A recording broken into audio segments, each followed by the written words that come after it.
Well, hello, beautiful people. Hello. And welcome to... Sit tight, oh. Whoa. Well, I was rushing there. Go on, sorry, no, it's all right. So, hello, ladies and gentlemen, and all you lovely people out there. Ladies and gentlemen. Welcome to Sit Tight Podcast. No, now I'm just confused because... Okay, fine. See, this is why... She's a bit rude. Can you not see? She just... I thought you were going to say, welcome to episode of... And then we're going to do... I thought that's why I messed up the first time. Okay, fine. Okay.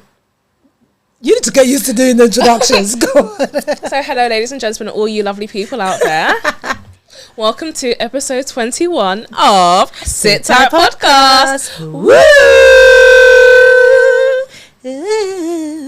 So today we coming back with our Reddit, our confessions and dilemmas. You read it, we read it. So we've got dilemmas. I don't think it's much so confessions. Do you know what? It's just giving dilemma. Yeah, it's giving dilemmas today. Right, since you did intro, I guess I'll start. Yay! So the first one we got, the title is Interesting and Complex Situation. So long story short, I was helping my kid's mother out with a living situation. My daughter, her son from another marriage, her boyfriend who is 22 and she's my age, 42, excuse me, living with me rent-free. She helps with food and cleaning and the boyfriend has a full-time job. So why is it rent-free? Isn't it? Oh no, sorry, full-time job playing Xbox. Such a man. She works. I take the kids to school because her boyfriend doesn't have a license. What kind of a bum? Since COVID-19, I lost my job and asked for her help with the rent. She can't. She can't. She's struggling too. So I gave a month to then a final warning. My girlfriend wants me to just step it up and this English and drop them or she's gonna leave. What? Punctuations or she's gonna leave. But I worry about my kids and what's gonna happen. Since we need each other to help with the kids for a few more years, I feel compelled to help, but at the cost of my sanity as well as cram in a 1-bedroom. Pardon? What in the heck? And my girlfriend. This person's English and the writing, Jesus, my head is hurting. So, I need to run it back. So, in a 1-bedroom, there's him, the daughter, the mum, her son from another marriage, her boyfriend, who's 22, let's say, and his girlfriend. So there's 6 people. In one room. In 1 bedroom. Wow. And there's a 22-year-old boyfriend for a 42-year-old woman. And, okay. Do you know what? There's a lot going on in this situation. I personally would not have that. I feel like you need to, if you feel like you don't want to live away from your kids, fair enough, and you both want to, look after the kids, that's fine. But the 22-year-old boyfriend does not need to be living there. I'm going to be really harsh. Go for it. Tell them to go to the council and get a council accommodation. Right. It's too many people in one room. It's not safe. It's not. And if you can be there for your kids without living. That's a bit together. Mad. I feel like this situation needs to be reevaluated. And I think your girlfriend is. If I was the girlfriend, I would be pissed. I would be mad. I would want to kick them all out. Yeah. Because it's a 1-bedroom. It's not even like you guys are living in a massive house where you can't, you're not going to be in each other's spaces or whatever it is. And I'm sorry, the 22-year-old boyfriend, I can't go over that. Full-time job playing Xbox. Oh, such a bum. That is the bummiest of the bum. And you don't even have a license? What is your use? What are you there for? What's good? I can't, do you know what? Listen, I got my license at 24. Don't bash the license thing, But I'm just saying. No, I did as well. But, men is different with men. They normally like to go and finish, you don't need to have a car, but at least have a license. I just feel like this situation, there's too many people. Yeah. I just feel like... Do you know what I'm wondering? Yeah. How has the council not clocked this? Has no one reported them? What, that they all crammed in one bedroom? Yeah. I don't know. Maybe they're renting and it's just... And no one's bothered to say this is unsafe. Oh, all these people. The poor kids. I know. Yeah, I think kick the boyfriend out. Yep. And then she needs to go get some kind of government help or something that will have her own. I'm still place. confused. You can still be there for your kids. Like, I get that you want to be there, but you still can. Like, the kids can come and visit you whenever, and you know, no one's saying that she's gonna live away and you're never gonna see your kids again. That doesn't make any sense. I'm just so baffled. I'm so confused. I don't Like, understand. her man is 22 and she's 42. That one I can't get over. You're sleeping with your son. At this point, That's not a even 42-year-old cougar. can have a 22-year-old. That's mad, and he's not contributing of anything. Go. All right, next one. Ugh, it's making my head hurt. Oh, This one's it's pissing me the fuck off. You haven't even started.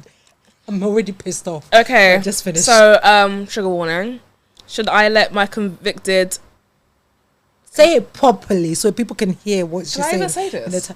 Yes, you can. Okay. Trigger warning. Trigger warning. Should I let my convicted paedophile pay for my college? Oh. I'm an 18-year-old girl in the service industry. I am in the senior year of my high school. About 10 years ago, a coach from my school was arrested and convicted for sleeping with students. That's very common, you know. Mm-hmm. Anyway, he served a little time, but now he's enjoying life as a free man with a decent amount of money. He comes into my work pretty much daily, sometimes twice a day. He is known as the local pedo. And for the fact that he never tips. Oh. As of recently, he started tipping me specifically instead of the communal tip jar. He has been telling me how much he loves me and my service and how I'm always so nice. Mm-hmm. He definitely has a good amount of money, and I feel like I can get him to pitch in on my college fund if I play my cards right. Should I let a convicted paedophile pay for my college? Bitch, no. It sounds like a repeat. Like, no. Oh, this sounds like, so this obviously this gentleman's a lot older than you, and he's basically, the thing is, like, I feel like he knows you need the money, so obviously the generous tips, he's gonna be thinking, okay, and trying to worm his way in. You don't want to be another victim, babe. Exactly. And also, everyone's calling him a pedo, so he's gonna think that you're okay with it. You're okay with everyone's gonna think that you're okay with the fact that he was sleeping with a bunch of underage kids in the school. Yeah, And that you're fine with him being a paedophile because you want him to pay for your... Bitch, if you don't carry on working and saving up your money... Like, yeah, I can't lie, sis. I don't understand. Like, when you wrote this... What is the service industry anyway? I think it's like waitressing.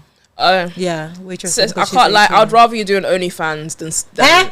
No, Wait, no, how no, did no, we get here? no, listen. We have to think of the lesser of the two evils. I would rather... No, OnlyFans is not the lesser of the two evils. Rather than this guy take advantage of her. What about rather than a bunch of pedophiles on OnlyFans watching her? Just sell pictures of your feet. It's okay. That's what I mean. You don't ask. You about don't the need to show context. your face. Yeah, okay. like do like your nails. People have a nail fetish or toe fetish. Yeah. Just I'd rather that, because this person can literally just take advantage of you, and then psychologically you can just be done for, and it's just not healthy. So sometimes money is not everything. It's not. You might just have to work hard, or just keep collecting the tips from him. You don't need to like then go in deep, because he's just going to take that as, you know, like you said, like just an open gateway to and whatever also it is. the other thing is, obviously, if you encourage this behavior, people will also look down on you, because essentially they're thinking you're assuming that what he did was right, and you're encouraging it, and obviously that'll put, like, that will actually ruin your reputation in the long run, especially if you're service industry. You need tips. No one's going to be tipping some lady that's associated with a guy like that. So girl, it's not everyday money. Make your And own you're money. only 18. Don't get yourself into this, please. No, babe, don't. Like, Yeah, pay for college how every 18-year-old does, with struggle. OnlyFans. I'm done. All right, Here next we one. go with me getting all the long ass ones. Oh, Title: Sister-in-law tried to grope my fiance. What do I do next? My sister-in-law, my brother's wife, tried to grope my fiance at a party we were both at. I wasn't in the room at the time, but my fiance came and told me about it right away. So I have no reason to doubt his honesty in the situation. We were at my brother's house at the time with a large group of our friends. She got quite drunk, so when my fiance went upstairs to change into his outfit, as we decided to go out to the bar. She allegedly followed him into the bathroom and closed the door. As she approached him, she went to feel him. But feel him where? Okay. She went to feel him, but he stopped her right away. Oh, did he? Did he really? Okay. He stopped her right away, turned her around, and marched her out of the room. He said it was a 5-second incident. And he said, even though he knows it's unacceptable and that she did this, my fiance thinks that I shouldn't make a big deal out of it or tell anyone else about it, as he told me in confidence. Of course. There's a similar structure. Okay. All right. Also, to mention, I'm relatively close to my sister-in-law, and she's even going to be my bridesmaid. Also, my fiance and sister-in-law dated. Sorry. Dated for a very short period of time, a few years. Excuse me. Flag. I'm not sure what to do next. I'm afraid to talk to her about it, as I wouldn't even know what to say, and I don't feel as though I can tell anyone else about it. I'm not sure whether to just brush it under the rug and pretend I didn't know it happened. I don't want this to cause issues in my relationship, as we have a good thing going, so I don't want to keep badgering him about it, as I'm worried he wouldn't tell me if something similar happened again. I also don't want him to distrust him to distrust what? Him to distrust English. Distrust confiding in me if I run around and tell everybody what happened. Sis, first of all, let's start from the beginning. In the beginning, red flag.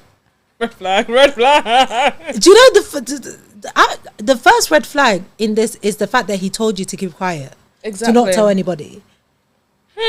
Because men can say that she did it, but he probably did something back too, and he's feeling guilty, and he's getting ahead of the story to tell you. And if you're innocent, why would I come and tell you something, for example, that I've done? Oh no, that someone has done to me, and I'm innocent. I know I'm innocent. Why would I come and tell you and be like, but don't tell anybody? We all know why. What the hell? I would want to be proven right. So if you want to tell them, and like find out what happened. And also, I'm sorry, they dated?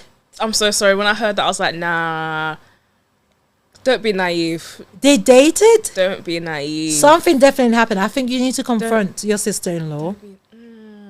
I think this is a reverse psychology that men use when they say, that makes you think, if I go and tell everyone, he's not going to tell me anything anymore. Fuck that shit.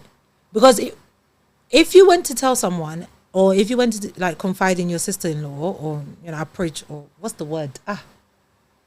What's the word? Confide. Approach. It's not confide. Like confront. Thank you. If you went to confront your sister-in-law, and then she told you her side of the story, and he came across like it was actually both of them, then you had a lucky escape anyway. You don't need to think about, he's not going to trust me anymore, because then, at the end of the day, he's cheated with someone that he's been in a relationship with before. And you think that she's the only one that did it. Okay. Do you know what? I'm going to give Denial is a river in Egypt. I'm just going to be so harsh with you. I can't lie. So they dated a while ago, yeah? Cool. So you're telling me that my girl... I can't lie. If you're drunk, you still have the capacity to make an unwise decision. I am. I don't care. Yeah. So you're telling me, yeah, innocently, your sister-in-law decided to go follow your man. Close the door. Go touch him up. I bet it wasn't even 5 seconds. That's a bloody lie. They must have done the whole thing. What man would just... Well, 5 seconds. It'll take them 5 seconds to clock what's going on. Kissed and fucked and done. Do you know what I mean? And then come back and he's telling you to say that in what? Keep a secret. Listen, I feel like, he couldn't get the sister-in-law, so he's going for you. Probably. Like, that's what I'm thinking. I'm thinking, girl, keep baby it girl. in the family. Honestly, she's trying to conquer every single one of you. And also, I feel like he's making you, like, what's it called? Second choice. You're not the first choice, because obviously this girl, how do we know this girl ain't already married off? And he tried it. And he's like, do you know what? You'll be my backup option. And she's going to be your bridesmaid? She's going to be a bride. So the one that the fact that they dated and you want her to be your bridesmaid. Yes, you too. You're a little bit stupid. Little bit stupid. You're dumb, fam. No. Deep it. So me, someone that dated my man, to be my bridesmaid. I could never be me. That could never be me. Not like. For you guys to be doing the, you know when it's the wedding and the man, the what? Wow, guys, I can't speak today. And the men have their own hotel room. She'll be sleeping in there, bro. She'll be doing a whole lot of groping then. On your man before you get married. Before you get married, you need to confront her. I'm sorry, you need to go and confront the man and her. Yeah, but confront the guy first. But confront her with him there. They're gonna both lie together. Do it separately. With him there, because then she's gonna see his reaction. True. Do you know what I mean? So then she's gonna see, as soon as she brings it up, she can look at him and see how he's gonna react. If he's not innocent, he's gonna look mortified. But then some men are very good actors. True. I know some Oscar winning ones, man. I can't lie. Oh yeah. Most of them are Oscar winning. Like, I can't lie, sis. You gotta confront these people, then. And about this whole distrust thing, you're being gaslighted. Because the thing is, why is it an issue? I said, why would it be an issue if you told people? Exactly. Unless they want to hide something. They've got a secret thing going on. I can't lie. It's given a fair. And you need to strike her out of your bridesmaids. I'll beat her up, man. Yeah. Okay, don't beat her up. Yeah, you need to take. Listen, that's not that bridesmaid cannot be trusted. No. You're like, oh, I'm gonna go give this to your fiance. She's bare there digging him down. He's digging her down, upside down. You know what I mean? And then you go on your honeymoon and he's not in the mood, sis. Not in the mood because you already put it there on the wedding. He might be tired because he's too busy. Exactly. Sis, confrontation. You two, you're a bit stupid. I'm not gonna. And then lie, do your thing and go find his best friend. Okay, next. Go on. All right, so to quit or not to quit? That's the magic question. So I'm on the fence of leaving Walmart because Uber Eats pays more with less work. I like that and worry, but Walmart, despite the amount of crap that you have to put up with, help me out a bit. I'm tempted to leave quietly without telling them and work the weekends for Uber Eats, which makes half my bi-weekly check from Walmart anyway, since going back there doesn't seem likely. The only downside is the driving, and it's basically wear and tear, and in an entrepreneurial sense, I'm about to pass the poverty line. Damn. Oh. Should I gamble it and go with a better job and lowers current bills, or stay with Walmart and put 2 weeks in and waste time? Making money isn't wasting time, it's just time to graduate it.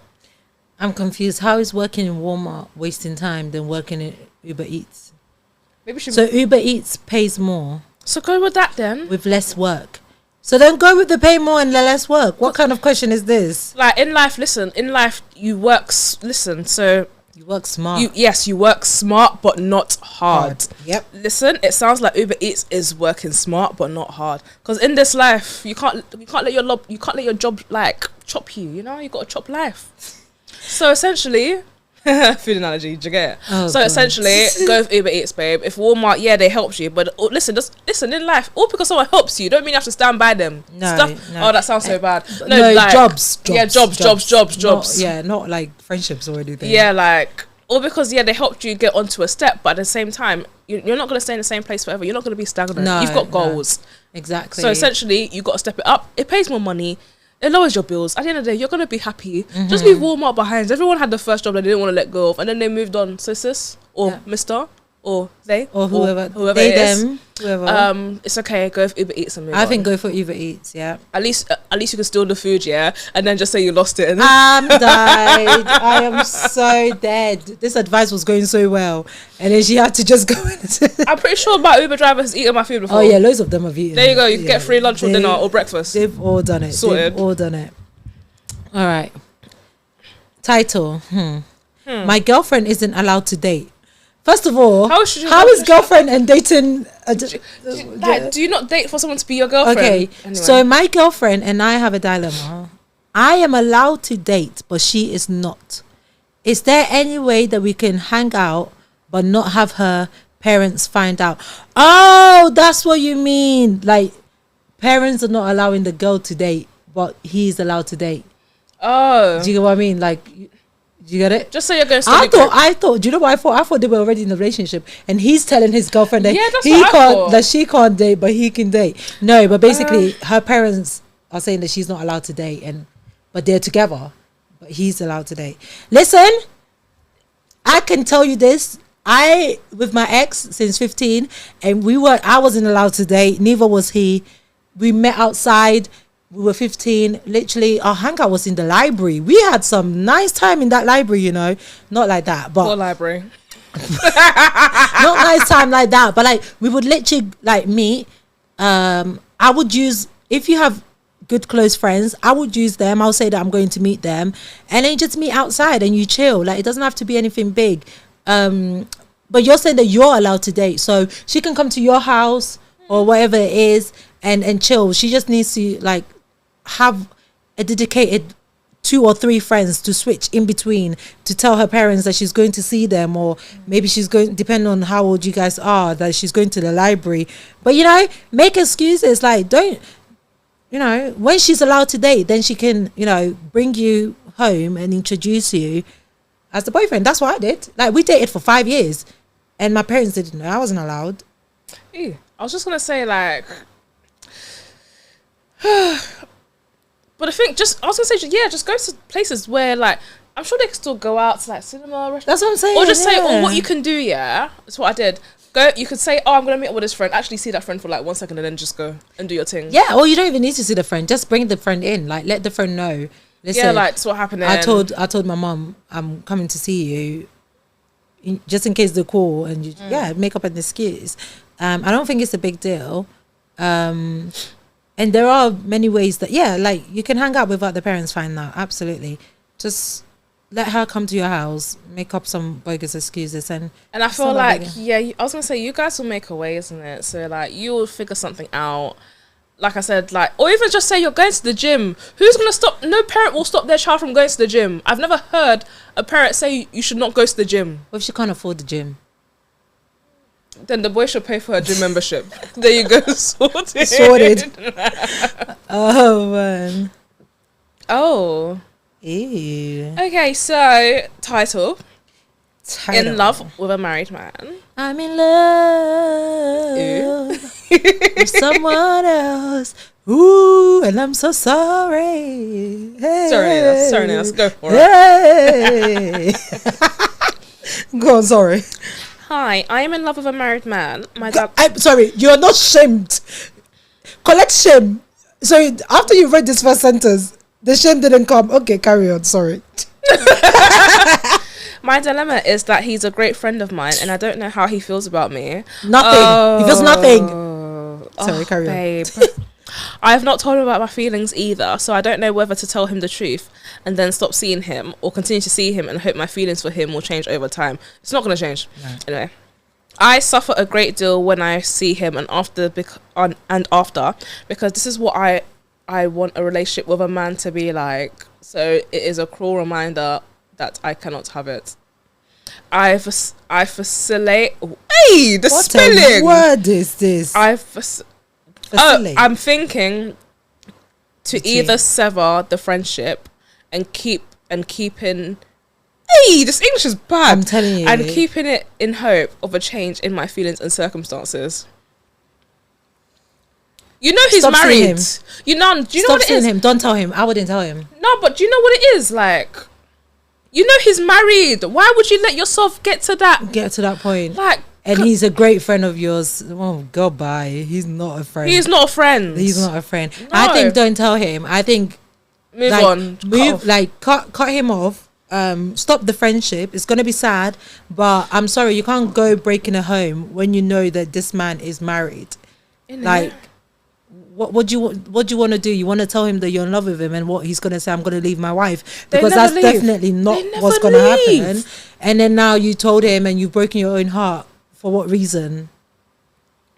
Let's just be honest. So he was a great friend of yours, and you fell for his character. Maybe not him as a person, but like you said, he's essentially what you dream of having a relationship with another man. So essentially, you're falling for his qualities, but not the person. So you're saying you're in love. How come? You don't even know if it's infatuation or lust. So number one, sis, you need to evaluate your feelings. Or just the idea of him. See, there's an idea, but you need to think about the fact that might not even happen if that was supposed to be the case. Anyway, girl, don't tell him. Don't be a homewrecker, because at the end of the day, you don't know if his wife will come and Beat your ass. Basically.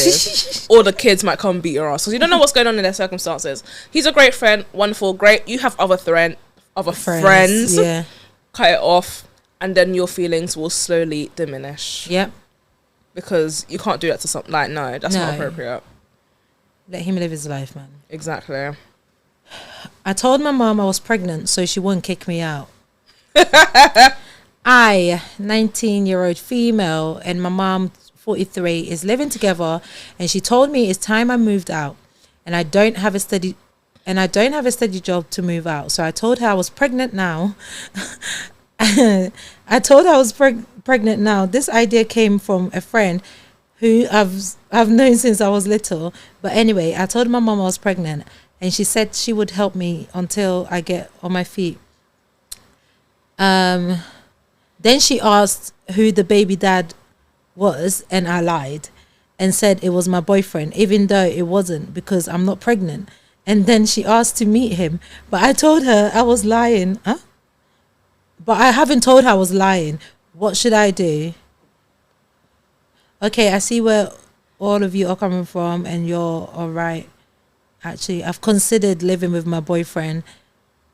I do have a family that might be willing to take me in, but they live far away from college to even consider that. That's mad. Why did you have to? Do you know what? Couldn't you just have told her, I will get a job? Like, I'll get a part-time job, so I'll be able to... like a normal human being. Like a normal human being. Because do you know what's mad? Like, you lied to your mom saying that you're pregnant. Best believe your mom would be so happy. She might be having a grandchild. And for you... Oh. And in 5 months, when there's no bump still showing... You're going to break her heart. What are you going to tell her? And then in 9 months, when there's no baby... She's going to kick you out anyway. Exactly. Well, she's buying herself time, ain't she? Yeah, but... She's buying herself time. But you didn't have to go that far. I just feel like you should have just told her the truth. That kind of lie. And also, live with your boyfriend. Go and live with your boyfriend. Yeah, that's why he's there. Okay, not like that. Okay, not so. I mean, that's part of why he's there. Part of why he's there. So that he's able to help you. I just feel like that was very unnecessary, because at the end of the day, when your boyfriend finds out, he's gonna just be like, "What the hell's going on?" When your mom finds out, she's gonna be like, "What's the hell going on?" And you need to evaluate your friendship with that friend that told you to use this lie, because... How do you know that friend don't have evil eye? Probably exactly. She could have given you that idea saying, "Oh, you can do this. What, 2 2s?" Maybe she could see that you may be doing better than her in life, and she just might want to be like, "You know what? I want this girl to suffer." Yeah. And then man, because I would have suggest my friends to do that. I would have just told, even if I was gonna lie, maybe I would have lied to my mom to say I'm looking for a job. Yeah. When I'm not. Do you get what I mean? Like, but being pregnant, that's something that you can't hide. Oh yeah. Oh, you can only hide for like maybe the first 3 months or so. Mm-hmm. But then when the bump is not coming, what are you gonna do? What are you gonna do? You're gonna say another lie that might be even more detrimental to the lie that you already said. Like, right. The lies will build up, and then it gets to a point where no one will trust you. And also, do you know what? Why is your mom wanting to kick you out? Yeah, that's another thing we need to talk about. Because why? Because a mom can't just wake up all of a sudden and just be like, get out, unless you've done something or you're not doing something that she needs you to do. So you should have just sat down with her and sorted it out to where you can come to some kind of agreement so she doesn't kick you out. So maybe you're not doing something, or you're not being a great child like she would like you to be, living in her house at 19 years old. You're probably not doing anything. Oh yeah, I don't have a steady job. But then it's probably because she knows that her mum wouldn't kick out a pregnant woman. Imagine that's the thing, but who would ever kick out a pregnant person? Because they'll take you to court, fam. That is mad. Yeah, I feel like you need to rethink your morals, and I can't lie, you need to come clean, because it's not gonna end well. No, it's not, sis. Yeah, do better. Definitely do better. Oh, is it me? Mm-hmm. Okay, so title: I'm a compulsive liar, and I've been for years, and it's very hard to resolve. I believe this stems from a rather difficult upbringing. Up until a certain age, things were normal. Then my dad got sick, which led to me not being able to work anymore, which led to him being addicted to opioids. As you can guess, abuse followed that for years, and still to this day, I feel like my lying started to cover up my inadequacies as a child. I'd rather lie to other kids on why they couldn't come over to play and hang out, mainly because I didn't want them to see my dad high or experience the screaming and whatnot. Not being in a stable household, financially fortunate, and most importantly, forming relationships has definitely made me into the person that I am today. I've lied to get jobs, to seek approval, to feel accepted, etc. When it comes to dating, I've lied about where I live, my job, my upbringing, etc.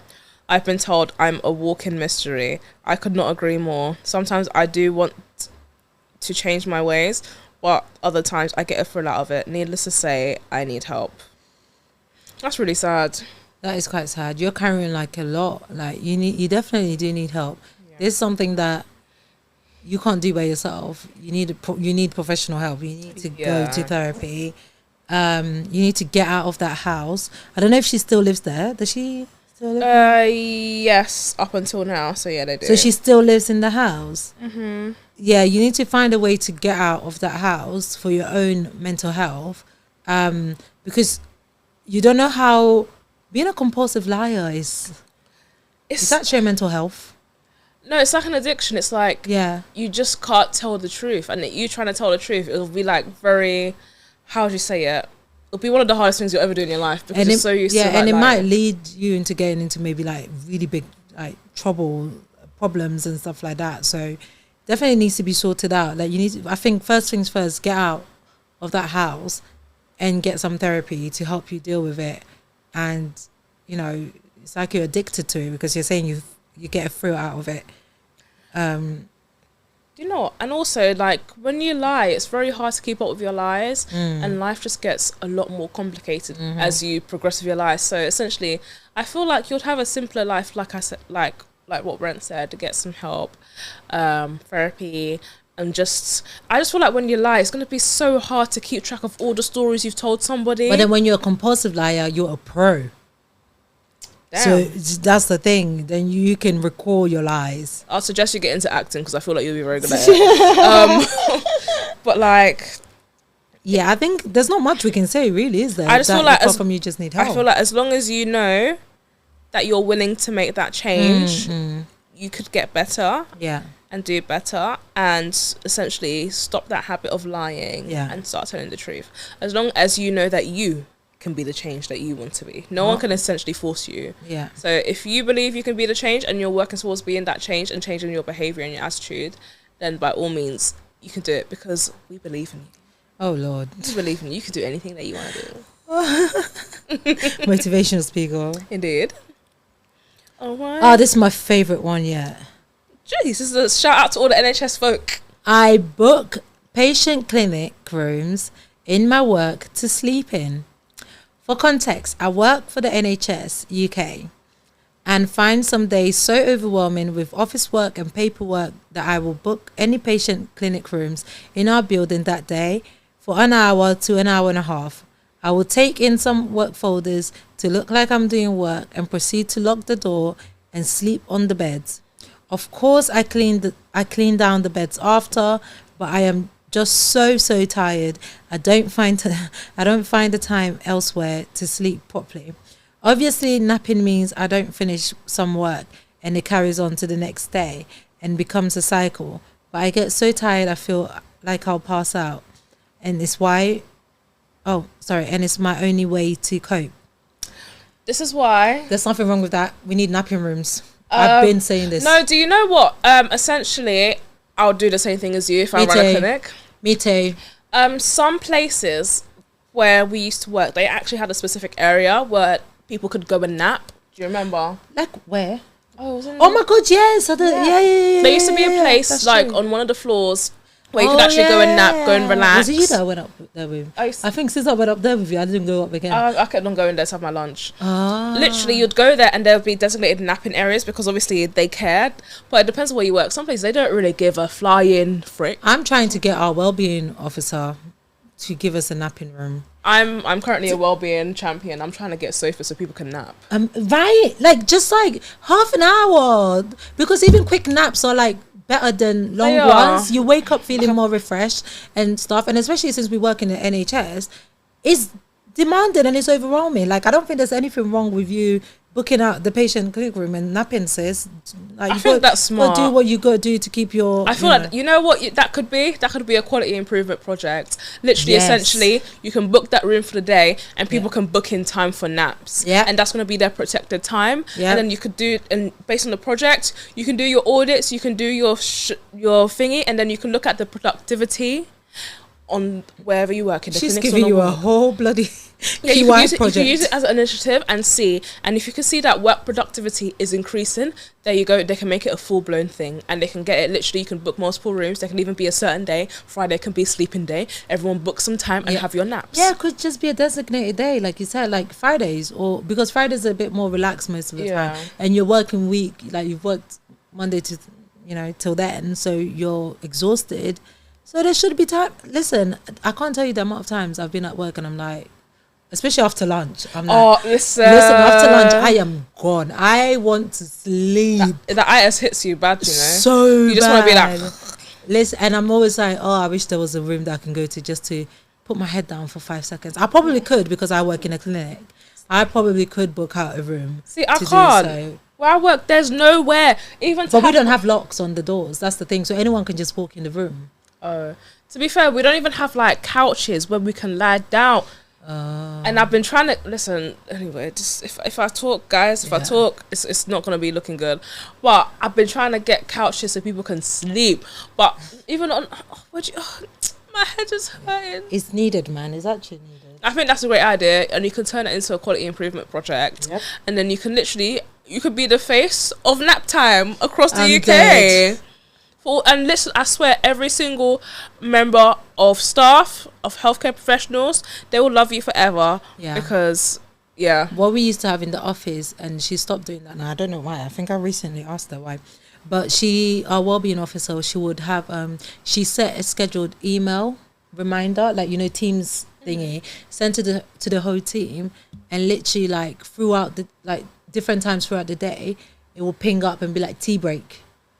So everyone will have to like get up, go make yourself a cup of tea or whatever it is that you like, just 5 minutes, 10 minutes, like just little mini breaks. I think that was quite nice, but she doesn't do it anymore. She feels like she's annoying people. I said, no, you definitely aren't.